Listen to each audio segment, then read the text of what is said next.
Chocolate shake তোমাদের কার কার পছন্দের বলো তো? আমার তো অনেক বেশি পছন্দের। তো কিছুদিন আগে সেউজগাড়িতে আমার একটা ইনভাইট ছিল বিকেলে।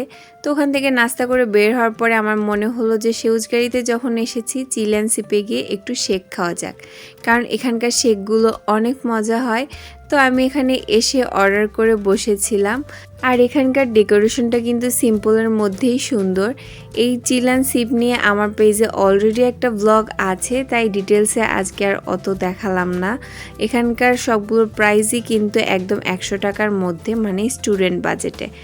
আর এখানে কিন্তু তোমরা বোবা শেকও পেয়ে যাবা। যারা বোবা শেক পছন্দ করো বা খেতে চাও তারা কিন্তু এখানে এসে ট্রাই করতে পারো।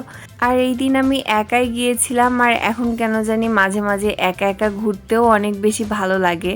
তো যাই হোক, এখানে আমার শেকটা কিন্তু অলরেডি চলে আসছে। এটা ছিল চকলেট শেক। এটা দেখতে যেমন সুন্দর ছিল, খেতেও ঠিক তেমনই মজা ছিল। একদম ঠান্ডা ঠান্ডা কুলকুল। এটার প্রাইস নিয়েছিল মাত্র 70 টাকা। তো তোমরা যারা চকলেট শেক পছন্দ করো তারা কিন্তু এখানে এসে অবশ্যই ট্রাই করতে পারো। আশা করি তোমাদের ভালো লাগবে। আমার তো এখানকার শেকগুলো অনেক ভালো লাগে। তো এই তো আমি একা একাই বসে বসে রং ঢং করছিলাম আর খাচ্ছিলাম। এর মধ্যেই কিন্তু আমার শেকটা অলরেডি শেষ হয়ে গেছে।